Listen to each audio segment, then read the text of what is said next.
오늘 본문 요한복음 13장 36절에서 14장 6절까지입니다. 요한복음 13장 36절에서 14장 6절까지입니다. 읽겠습니다. 시몬 베드로가 이르되 주여 어디로 가시나이까? 예수께서 대답하시되 내가 가는 곳에 내가 지금은 따라올 수 없으나 후에는 따라오리라. 베드로가 이르되 주여 내가 지금은 어찌하여 따라갈 수 없나이까? 주를 위하여 내 목숨을 버리겠나이다. 예수께서 대답하시되 네가 나를 위하여 내 목숨을 버리겠느냐? 내가 진실로 진실로 내게 이르노니 닭 울기 전에 네가 3번 나를 부인하리라. 너희는 마음에 근심하지 말라. 하나님을 믿으니 또 나를 믿으라. 내 아버지 집에 거할 곳이 많도다. 그렇지 않으면 너희에게 일렀으리라. 내가 너희를 위하여 거처를 예비하러 가노니 가서 너희를 위하여 거처를 예비하면 내가 다시 와서 너희를 내게로 영접하여 나 있는 곳에 너희도 있게 하리라. 내가 어디로 가든지 그 길을 너희가 아느니라. 도마가 이르되 주여 주께서 어디로 가시는지 우리가 알지 못하거늘 그 길을 어찌 알겠사옵나이까. 예수께서 이르시되 내가 곧 길이요 진리요 생명이니 나로 말미암지 않고는 아버지께로 올 자가 없느니라. 아멘. 우리 기도하시죠. 아버지 하나님 은혜를 감사합니다. 오늘도 저희들에게 귀한 하나님의 말씀 같이 나눌 수 있도록 인도해 주심 감사합니다. 나눔 속에 함께하여 주시고 하나님의 온전하신 역사하심이 우리 모두에게 임하여 우리가 새로운 것을 깨닫고 우리들의 삶을 이끌어가는 힘이 될 수 있도록 인도하여 주시옵소서. 예수님 이름으로 기도드립니다. 아멘. 네. 오늘은 지난주에 이어서 예수님께서 말씀하시는 또 약속하시는 새로운 거처로 가는 길에 대해서 한번 살펴보도록 하겠습니다. 우리가 지난주에는 14장 1절에서 3절을 함께 보면서 새로운 거처에 대해서 함께 나눔을 가졌었는데요. 오늘은 그 새로운 거처로 갈 수 있는 새로운 거처로 우리를 이끄는 그 길에 대해서 한번 이야기를 나누겠습니다. 우리들이 너무나 잘 알고 있는 내가 곧 길이요 진리요 생명이다라는 그 말씀이 있는데요. 이 말씀을 잘 이해하기 위해서 오늘은 14장 이전에 13장 36절부터 한번 살펴보도록 하겠습니다. 6월절을 앞두고 이제 예루살렘 입성 후에 예수님과 제자들이 지금 마지막 만찬을 함께 하고 계시는데요. 아마 지금 예수님과 제자들이 품고 있는 그 마음은 정반대였을 것이다라고 우리가 생각할 수 있겠습니다. 예수님과 제자들이 생각했던 단어 하나는 똑같았을 거예요. 그것은 영광이라는 것이죠. 이제 영광의 길이 그들을 기다리고 있다라는 그런 생각을 했을 것입니다. 예수님께서도 직접 이제 영광의 때가 이르렀다라고 하셨고요. 또 제자들은 영광을 바라보며 이제 서로 높은 자리를 차지하기 위한 다툼을 하기도 하였습니다. 자, 그러나 예수님과 제자들이 생각했던 그 영광이라는 것은 완전히 반대의 의미를 가지고 있었음을 또 우리가 알고 있죠. 제자들은 예루살렘 입성 이전부터 계속 다툼을 이어왔어요. 누가 더 큰가에 대한 싸움이었죠. 예수님은 이제 이 영광의 길로 계속 가시기만 하면 이스라엘에서 가장 높은 자리에 오를 것인데 이제 자신들은 그 높은 자리 옆에서 힘이 있고 권세가 있는 그런 자리를 차지하고 싶다라는 그런 욕망을 다 가지고 있었을 것입니다. 자, 이 서열 또 이 권력, 이 힘에 관한 다툼은 지금 마지막 만찬의 시간에도 진행되고 있었음을 누가는 그의 복음서에서 증언을 하고 있죠. 자, 이제 곧 다가올 영광의 시간에 그들은 더 높은 곳에 있고 싶은 욕망으로 가득했습니다. 이제 세상이 바뀌는 시간이 바로 코앞으로 다가왔고요. 잠시 후면 조금만 기다리면 그들은 바뀐 세상의 중심에 서서 힘과 권력을 누리며 살게 될 것이라 생각하고 또 굳게 믿었죠. 자, 그런데 예수님도 영광의 시간이 임박했음은 알고 계셨어요. 그러나 예수님은 그 영광의 시간을 앞두고 전혀 다른 모습을 보이시죠. 제자들과는 반대로 심령이 괴로워했다라고 요한은 이야기합니다. 또 우리가 잘 알듯이 겟세마네에서는 땀이 피가 되도록 기도하시며 오히려 그 영광을 피할 수만 있다면 피하고 싶어 하시는 것처럼 보이기도 하죠. 예수님이 생각하시는 예수님이 생각하시는 영광은 제자들이 생각한 영광과는 정반대의 자리에 있었어요. 그야말로 하늘과 땅 차이라고 할 수가 있겠습니다. 제자들이 생각했던 영광의 길은 권력의 길이었죠. 출세의 길이었고요. 욕망이 성취되는 길이었죠. 반면 예수님의 영광의 길은 고통과 멸시의 길이었고요. 억울함과 슬픔, 또 죽음의 길이었습니다. 두 가지 다른 영광을 보고 있는 예수님과 제자들은 그래서 같은 길을 사실은 가고 있는 것이 아니었죠. 지금까지 스승과 제자로서 같은 길을 걸어온 것 같이 보였는데 실상 예수님과 제자들이 바라보고 있는 목적지는 다르더라는 것입니다. 그래서 이제 서로 다른 목적지를 앞에 두고 여기서 갈라져야 해요. 계속해서 세상의 영광을 목적지로 둔 유다는 그래서 그 길로 따라갔어요. 밤에 자신이 선택한 길로 나가버렸죠. 예수님은 세상의 영광이 아닌 아버지의 영광이 목적지였기 때문에 그 목적지로 이르는 길을 이제 따라가시게 될 거예요. 자, 유다를 제외한 이 다른 제자들은 어떤 길을 택하여야 할까요? 사실 이 질문은 오병이어 이적 이후에 예수님께서 한번 이미 제자들에게 던진 질문이기도 하죠. 우리 6장으로 한번 가볼까요? 요한복음 6장으로 한번 가보시겠습니다. 요한복음 6장 66절로 한번 가보시죠. 요한복음 6장 66절에서 71절입니다. 그때부터 그의 제자 중에서 많은 사람이 떠나가고 다시 그와 함께 다니지 아니하더라. 예수께서 12제자에게 이르시되 너희도 가려느냐? 시몬 베드로가 대답하되 주여 영생의 말씀이 주께 있사오니 우리가 누구에게로 가오리이까? 우리가 주는 하나님의 거룩하신 자이신 줄 믿고 알았사옵나이다. 예수께서 대답하시되 내가 너희 12를 택하지 아니하였느냐? 그러나 너희 중에 한 사람은 마귀니라 하시니 이 말씀은 가룟 시몬의 아들 유다를 가리키심이라. 그는 열둘 중에 하나로 예수를 자러라. 예. 너희도 세상의 길로 돌아가겠느냐라고 예수님께서 물어보셨을 때 베드로는 영생의 말씀이 주께 있으니 주와 함께 계속 가겠다고 이야기를 하죠. 다른 제자들은 오병이어를 계속해서 반복해서 재현해 내시는 것이 아니고 이제 듣기 어려운 말씀을 하실 때 많은 제자들은 돌아가 버렸는데 이 제자들은 계속 예수님과 함께 같은 길을 가겠다라고 이야기를 하죠. 이 베드로의 고백은 참으로 기특한 고백이라고 할 수가 있겠습니다. 한술 더 떠서 베드로는 이런 고백까지 하죠. 예수님이 하나님의 거룩하신 자이신 줄 믿고 알았습니다라는 대답까지 하게 돼요. 과연 믿고 알았을까요? 베드로는 과연 믿고 알았을까요? 자, 다시 오늘 본문으로 돌아오셔서 요한복음 13장 36절을 다시 한번 보시죠. 요한복음 13장 36절을 보시면 베드로는 알지 못했어요. 알지 못했기 때문에 믿을 수도 없었어요.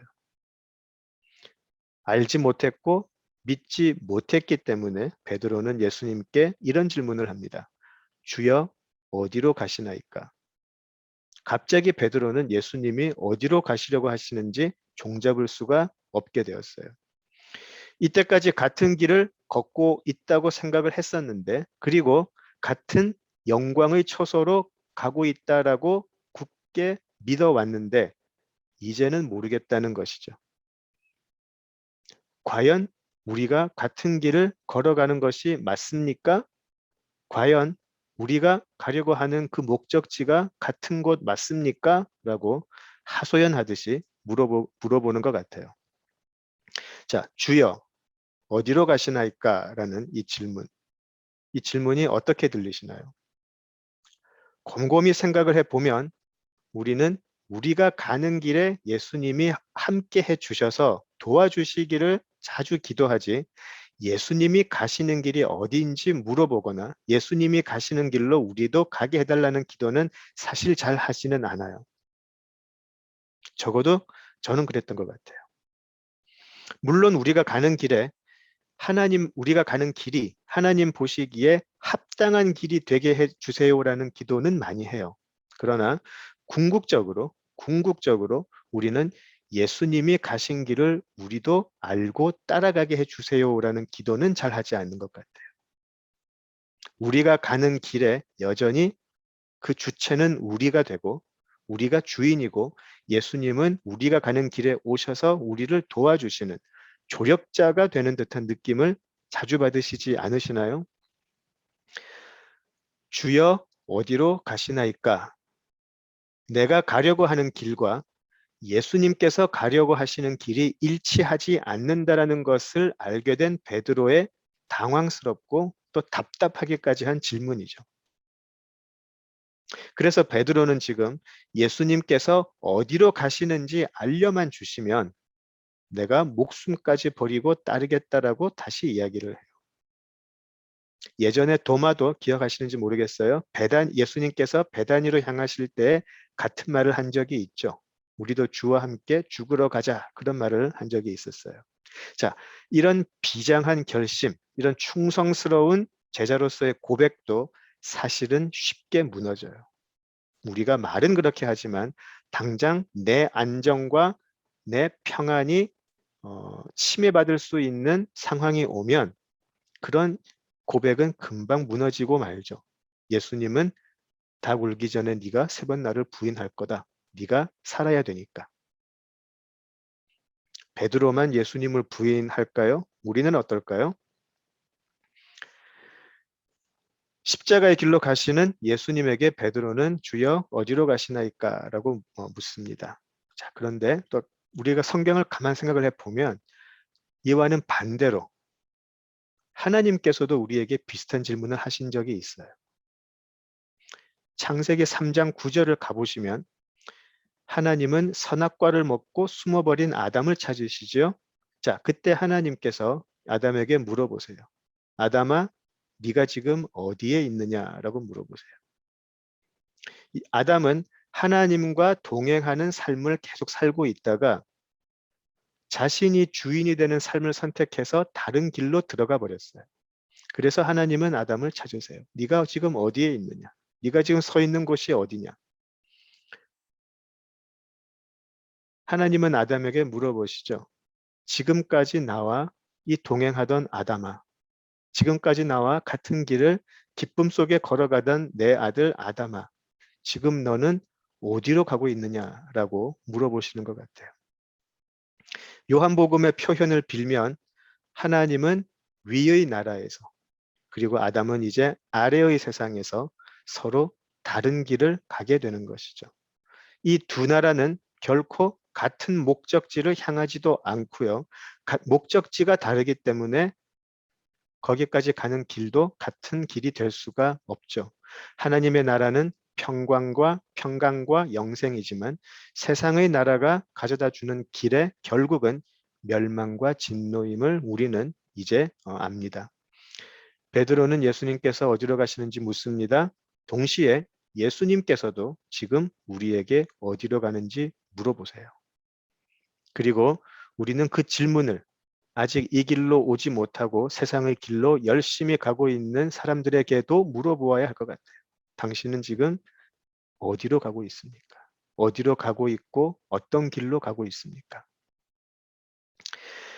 지금 베드로의 심정을 생각을 해보시면 굉장히 베드로는 지금 매우 당황하고 어쩌면 화가 나 있지 않을까라는 생각도 할 수 있을 것 같아요.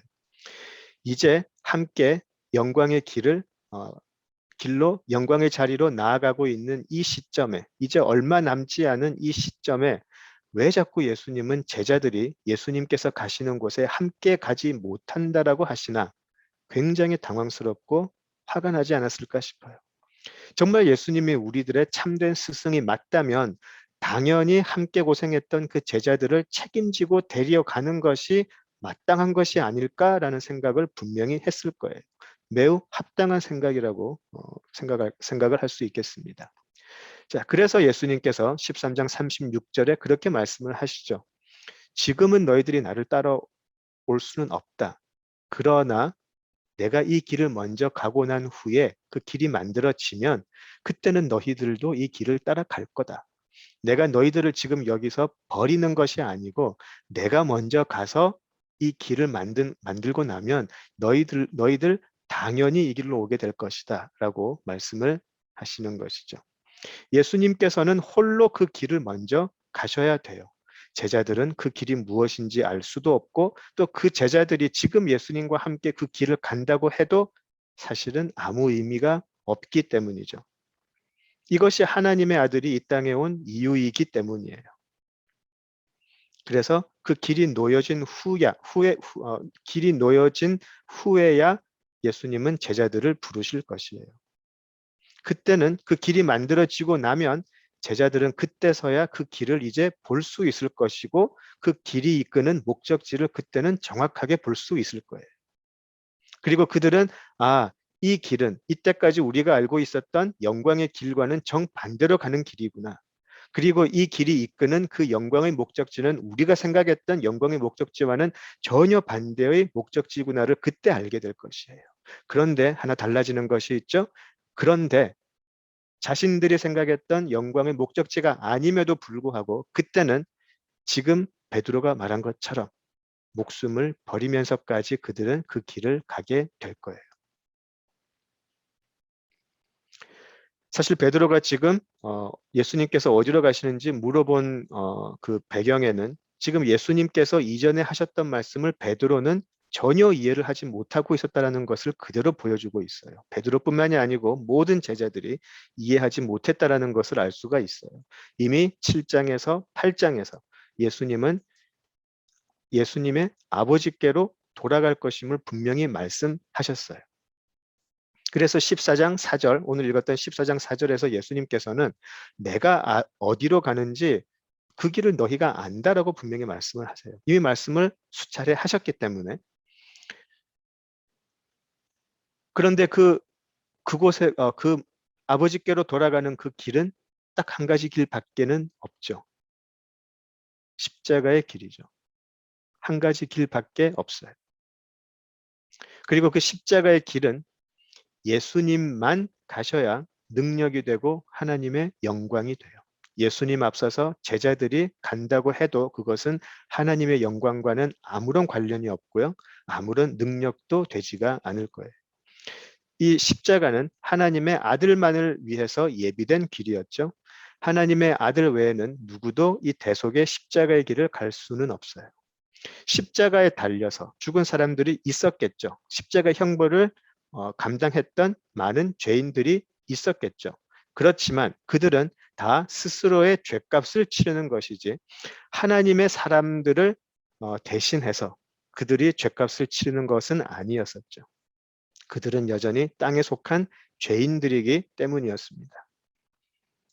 설령 제자들이 지금 베드로의 이야기처럼 목숨을 버리고 십자가를 지고 지금 함께 그 길을 간다고 해도 그들이 질 십자가는 아무런 대속의 능력이 없어요. 자신들의 죄도 감당하지 못하는데 무슨 대속의 십자가를 질 수가 있을까요?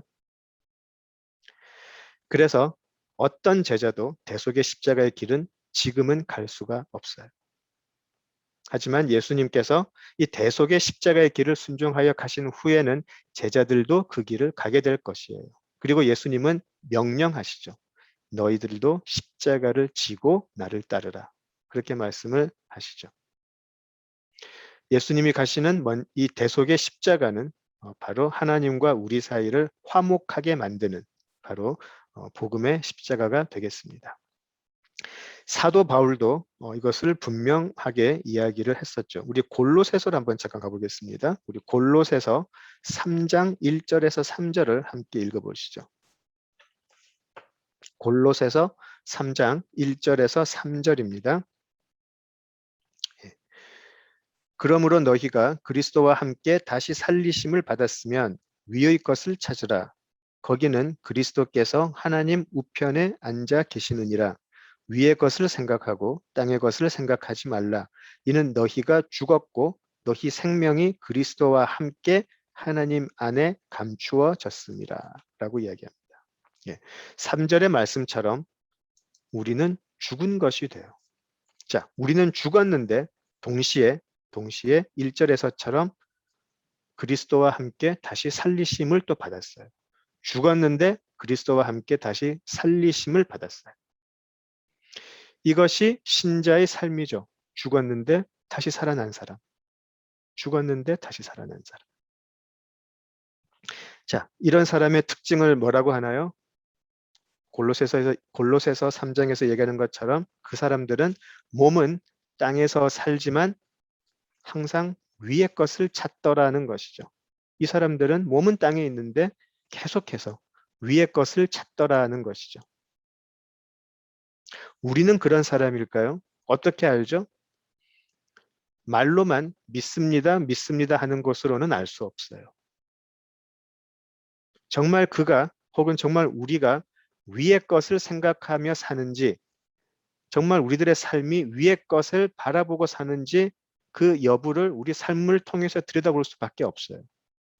말로는 아멘, 아멘 하지만 모든 대화의 내용과 관심사가 위의 것이 아니고 세상의 것에만 있다면 어쩌면 우리는 그 사람을 여전히 죄 중에서 사는 사람이라고 할 수밖에 없을 것 같아요. 입으로는 참 쉽기 때문이죠.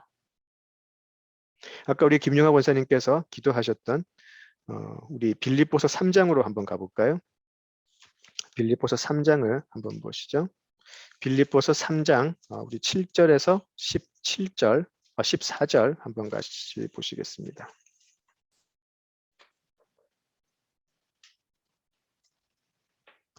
빌립보서 3장 7절에서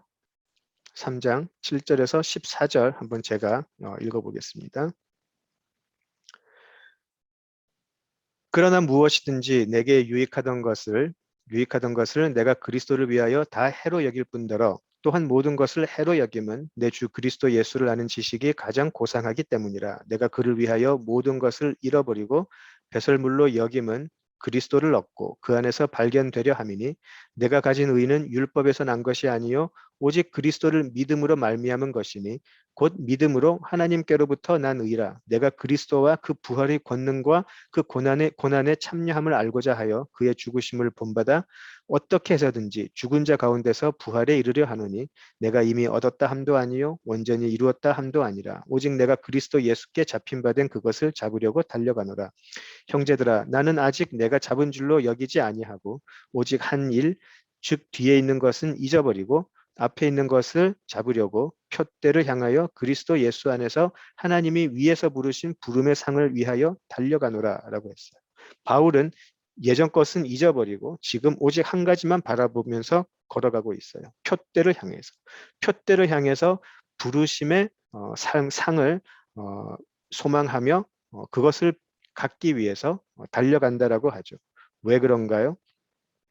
우리 18절을 보실까요? 계속해서 내가 여러 번 너희에게 말하였거니와 이제도 눈물을 흘리며 말하노니 여러 사람들이 그리스도의 십자가의 원수로 행하느니라.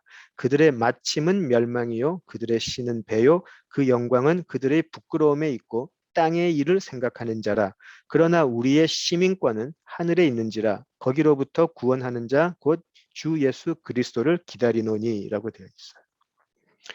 사도 바울은 미래의 소망, 바로 부르심의 상을 받기 위해서 표대를 향해서 예수께 잡힌 바 된 그것을 구하며 오늘 하루를 살아간다라고 이야기를 해요. 왜 그렇죠? 자기 자신의 시민권은 하늘에 있기 때문에.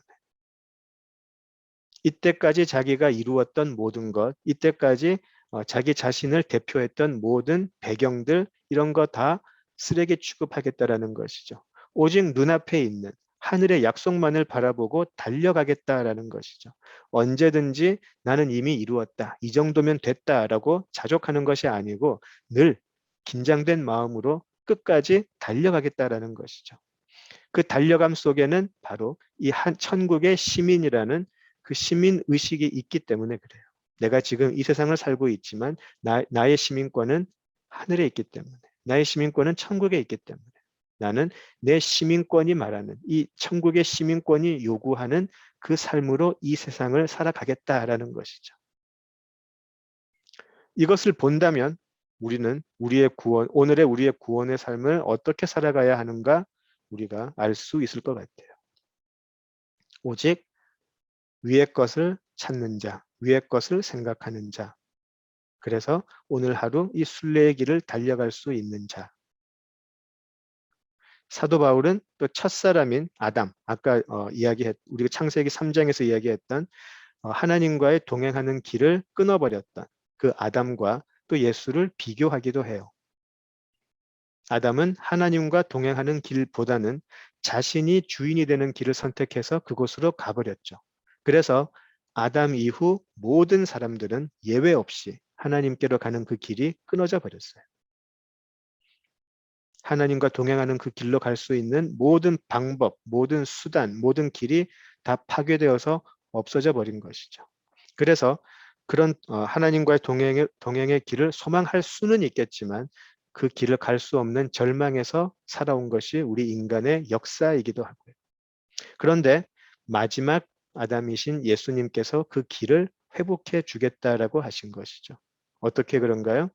바로 자기 자신이 길이 되어서 하늘과 땅을 이루는 사닥다리가 되어 주겠다라고 하시는 것이죠. 고린도전서 15장으로 한번 가보시겠습니다. 고린도전서 15장 가보시죠. 고린도전서 15장 20절에서 23절 한번 보실까요? 고린도전서 15장 20절에서 23절입니다. 제가 읽겠습니다. 그러나 이제 그리스도께서 죽은 자 가운데서 다시 살아나사 잠자는 자들의 첫 열매가 되셨도다. 사망이 한 사람으로 말미암았으니 죽은 자의 부활도 한 사람으로 말미암는도다. 아담 안에서 모든 사람이 죽은 것 같이 그리스도 안에서 모든 사람이 삶을 얻으리라. 그러나 각각 자기 차례대로 되리니 먼저는 첫 열매인 그리스도요, 다음에는 그가 강림하실 때에 그리스도에게 속한 자요라고 해가지고요.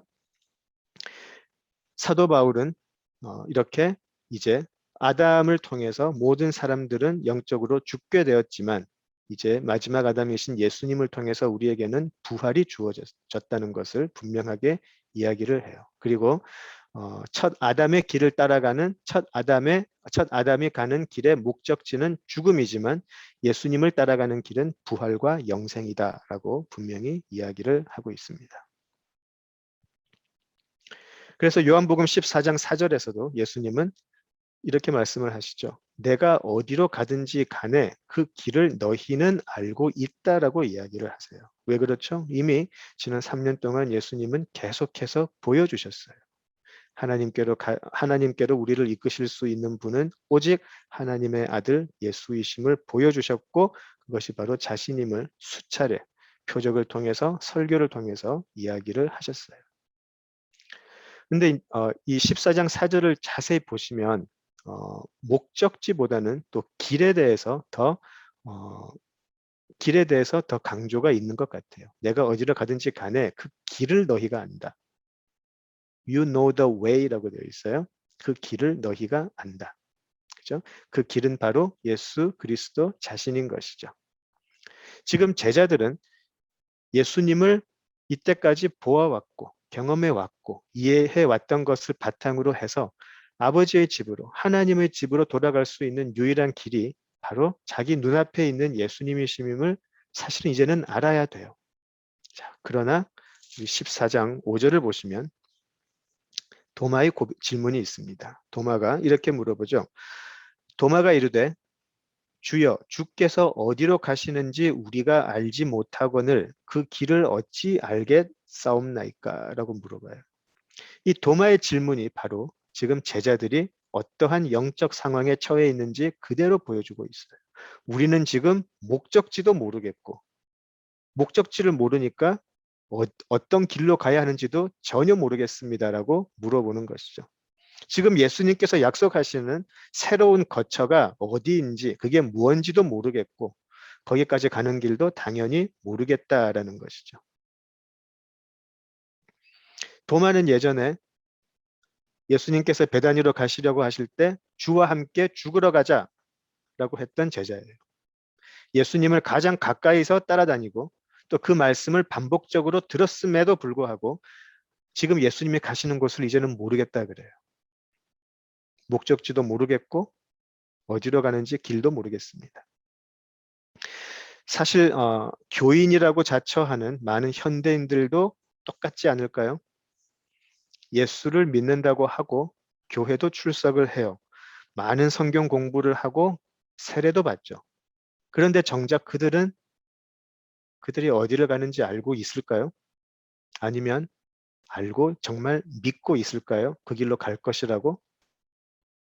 입으로만 아멘 한다고 해서 진짜 그 사람들이 그것을 믿는 것은 아니라는 것을 이제는 우리가 다 알고 있어요. 주를 위해서 죽겠다고 하는 도마와 베드로도 예수님께서 죽으러 가시고 또 부활하실 것을 이미 들었음에도 불구하고 그들은 믿지 않았어요. 예수님이 그냥 한번 해본 소리인 줄 알았을 거예요. 예수님을 믿지 않으면서도 그들은 예수님을 따라다녔어요. 믿지 않는데 그냥 따라다녔어요. 너무 슬픈 일 아닌가요?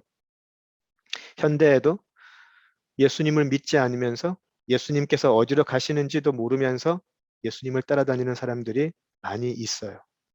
얼마나 큰 비극인지 모르죠. 천국의 시민권자가 아니면서 자신은 천국에 갈 것이라고 굳게 믿고 있는 사람들이에요. 더 심각한 것은 그들이 생각하는 천국과 예수님이 말씀하신 아버지의 집은 전혀 관계가 없는 천국일 수 있다는 것이죠. 그들은 자기 자신의 욕망이 만들어낸 천국을 열심히 쫓아다니는 사람이에요. 그리고 그것이 아버지의 집이라고 생각을 하고 있어요. 전혀 다른 목적지예요. 마치 지금 제자들과 예수님이 전혀 다른 곳을 보고 전혀 다른 길을 보고 있는 것처럼 말이죠. 목적지가 어딘지 사실은 모르기 때문에 믿지도 않고요. 목적지를 모르니까 그 목적지로 가는 길도 모르고 있어요. 그런데 언젠가 그들은 그들 앞에 당연히 열릴 줄 알았던 그 문이 열리지 않음에 당황할 때가 올 것이에요.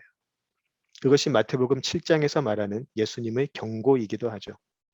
은혜를 사모하지도 않고 열정도 없고 교회 문만 기웃기웃거리다가 자신은 구원받은 줄 알고 착각하고 자기 혼자 확신하고 그러고 있다가 결국 그 문 앞에서 나는 너를 도무지 알지 못한다라는 말을 들을 사람들이 아주 많을 것이라고 예수님이 말씀하셨어요.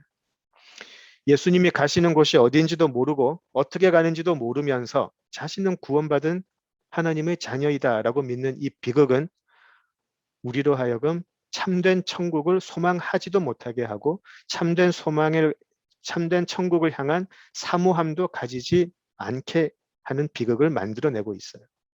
알지도 못하는데 우리가 어떻게 그곳을 사모하면서 오늘을 살 수 있겠어요? 그러니까 하나님의 나라는 늘 개념적인 것에만 머물게 되고요. 신앙생활에서 습관처럼 하나님 나라라는 말은 그냥 나오게 되는 거예요. 사실은 모르면서. 실체는 알지 못하는 하나님 나라이기 때문에 이 하나님 나라를 향한 참된 소망, 강구는 찾아보기 어렵죠. 예수님께서는 또 사도들은 그 하나님의 나라를 구해라. 오늘 우리가 조금 전에 읽었던 것처럼 위의 것을 찾으라. 천국의 시민권이다. 우리는 표대를 향해서 나아간다. 부르심의 상을 향해서 나아간다. 그렇게 계속 이야기하지만 사실은 몰라요. 이게 무엇을 말하는 것인지. 지금 도마의 질문은 사실 우리 모두가 하는 질문이죠. 도대체 우리 인생은 어디로 가고 있나? 이 인생의 결국은 무엇인가? 우리는 어떤 길을 선택해야 하나? 사실 이건 우리 모두의 질문이기도 하죠. 대부분의 사람들은 행복한 삶을 목적지로 살아가고 있을 거예요. 그 행복한 삶이라는 목적지를 향해서 가는 길로 여러 가지 선택을 하게 돼요. 돈을 하게도 되고요. 어떤 사람은 교육이라는 길을 선택해서 자신과 자녀들에게 최고의 교육의 길을 보장해 주는 것에 목숨을 걸기도 하고요.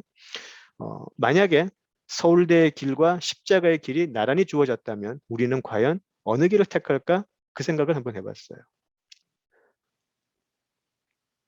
서울대의 길과 십자가의 길이 주어지면 우리는 사실 서울대의 길을 걷지 않을까? 그런 생각을 한번 해보았어요.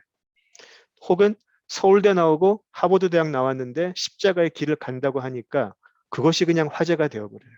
어떻게 서울대 길을 걷다가 십자가의 길로 오셨습니까? 간증시키고.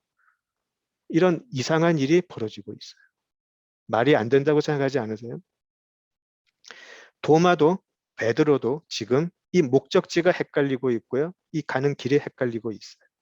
이제 자신이 예수님을 이때까지 열심히 쫓아왔고 예수님이 가시는 그 같은 목적지로 간다고 생각을 했는데 이젠 자신이 없어요.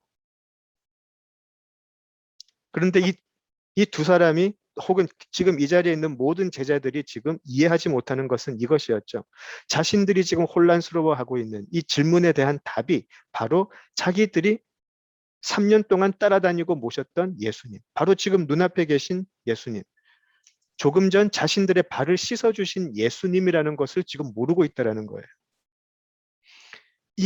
이것을 지금 이해하지 못하는 제자들에게 예수님이 이 말씀을 하시는 것이죠. 14장 6절, 내가 곧 길이요 진리요 생명이니 나로 말미암지 않고는 아버지께로 올 자가 없다라는 말씀이세요. 길이요 진리요 생명이다.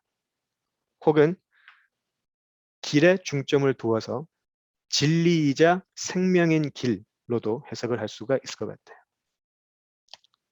예수님은 길이신데 진리의 길이며 생명의 길이다 라고 해석할 수도 있겠습니다. 예수님만이 오직 참된 유일한 길이고 예수님 외에는 모두 다 거짓이고 미혹이라는 것이죠. 그래서 예수님만이 진리의 길이 되세요. 또한 생명의 길이 되세요. 요한복음 10장 10절, 11절에서 이야기하시던 것처럼 선한 목자의 비유에서 말씀하셨던 것처럼 악한 목자가 원하는 것은 도둑질하고 죽이고 멸망시키는 것뿐이죠. 그러나 선한 목자는 양으로 인하여 양에게 생명을 풍성히 얻게 하려 하고 양들을 위해서 목숨을 버리죠. 그래서 예수님의 길은 생명의 길이에요. 바로 그런 진리의 길이며 생명의 길이 바로 예수님이시며 그분은 하나님의 아들이시다라는 요한의 기록이에요. 요한의 고백이기도 하고 선언이기도 하죠. 하나님의 독생자이기 때문에 이 길은 하나밖에 없어요. 예수님으로 말미암지 않고는 누구도 하나님께로 갈 수가 없어요. 그리고 또 7절에서 이야기하시죠. 그들이 예수님을 알았다면 그들은 예수님께서 길이 되어 가시는 목적지인 아버지도 알았을 것이다 라는 말씀이죠. 여기서 안다라는 그 말씀은 단지 내가 누구를 안다라는 단순한 그 knowing의 의미를 넘어서게 되죠. 어떤 개인적인 관계나 개인적인 경험 같은 것이 없어도 누가 누군지는 안다. 그런 의미가 아니죠. 경험과 여러 사실과 관계를 통해서 이해하게 되고 내가 인정하게 되고 그리고 그런 지식이 나의 행동을 이끌게 되는 그런 단계를 이야기하는 거죠. 제자들은 당연히 예수님을 알았어요. 3년 동안 모셔왔잖아요. 제자들은 당연히 예수님을 알았죠.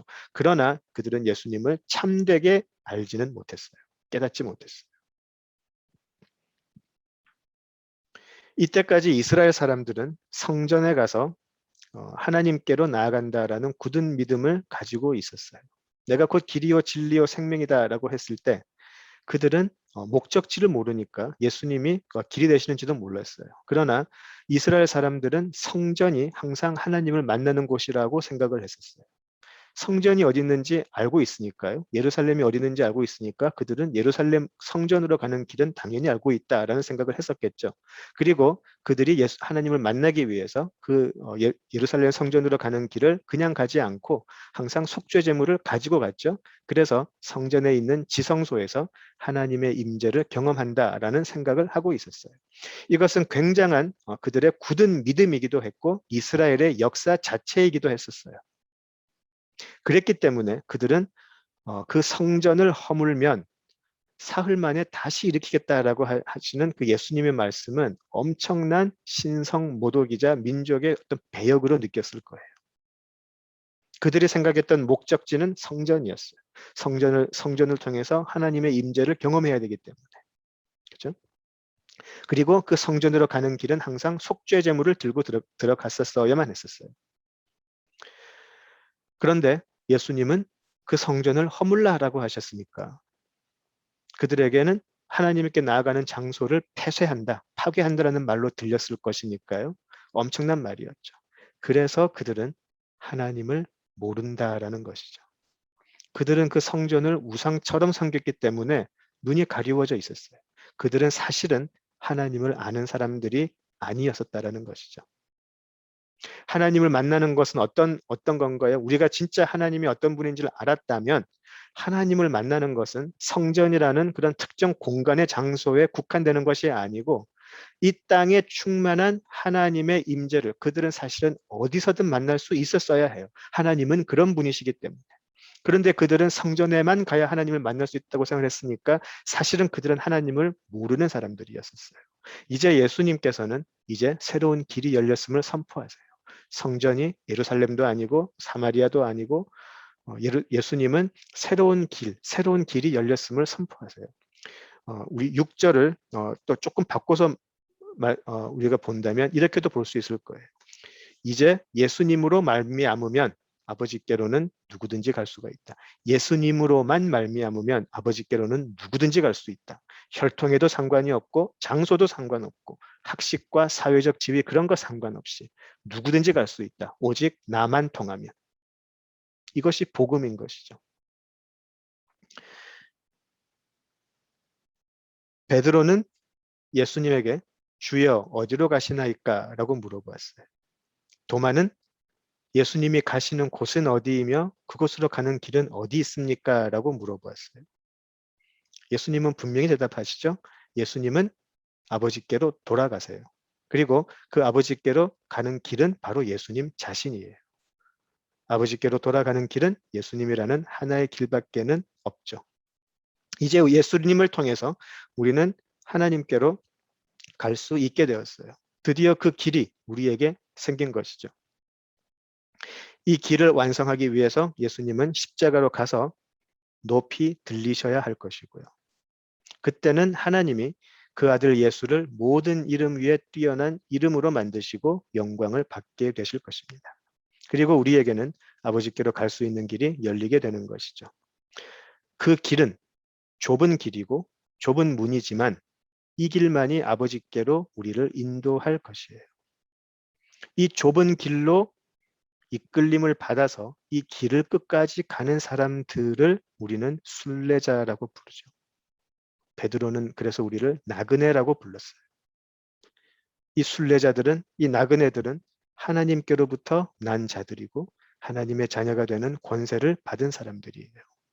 우리가 이 놀라운 특권과 영광의 소망을 가진 사람들이라면 유일한 이 길을 끝까지 함께 걸어갈 수 있기를 간구합니다. 분명히 예수님은 약속하셨죠. 14장 18절에서 우리를 고아처럼 내버려 두지 않으시고 이 길을 끝까지 갈 수 있도록 다시 우리에게 오시겠다. 그렇게 약속을 하셨어요. 어디로 가는지 모른 채 어디로 가는지도 모르고 예수님을 따라다니고 혹은 예수님과 같은 곳으로 간다고 하면서 막상 다른 길로 가고 있는 그런 슬픈 삶을, 그런 비극적인 삶을 살지 않기를 진심으로 바랍니다. 사도 바울은 늘 이 사실을 확인하고 또 확인하라고 당부를 했었어요. 이제 하나님께서 우리에게 물어보세요. 너희는 지금 어디로 가느냐? 너희는 지금 어디로 가는지 그 길을 알고 있느냐? 이것을 알고 있는 사람의 노래가 있죠. 어디로 가는지, 어떻게 가는지를, 그리고 그것이 좁은 길이지만 분명히 그 길로 가기를 그 좁은 길로 가는 것을 기뻐하는 사람의 노래가 있어요. 바로 시편 23편의 노래죠. 우리는 선한 목자 예수께서 이끄시는 의의 길로 가는 사람들이에요. 그 의의 길로 가는 길에 사망의 음침한 골짜기가 나온다고 해도 우리는 두려워하지 않겠다라는 노래죠. 왜냐하면 그 길은 여호와의 선하심과 인자하심이 반드시 우리를 따르는 길임을 알기 때문에, 그리고 그 길은 우리를 마침내 아버지의 집으로 이끄실 것이고 우리는 그 아버지의 집에 영원히 살 것이기 때문에 시편 23편은 바로 그 목적지와 그 길을 아는 사람의 찬양이고 노래였고 신앙의 고백이었어요. 우리도 동일한 고백을 할 수 있기를 또 성령의 은혜가 임해서 우리도 같은 목적지를 바라보며 같은 길을 갈 수 있기를 진심으로 구하겠습니다. 오늘 여기까지 하겠습니다. 기도하시죠. 아버지 하나님, 예수님의 그 길 우리도 가게 하여 주시옵소서. 좁은 길, 좁은 문이지만 그 길에 예수님이 함께 하시고 예수님이 이끄시는 길이니 우리 모두 기쁨으로 가게 하시고 오직 소망을 가지고 이 세상의 모든 유혹과 미혹을 이길 수 있도록 하나님 저희들을 이끄시고 지켜주시옵소서. 예수님 이름으로 기도드립니다. 아멘.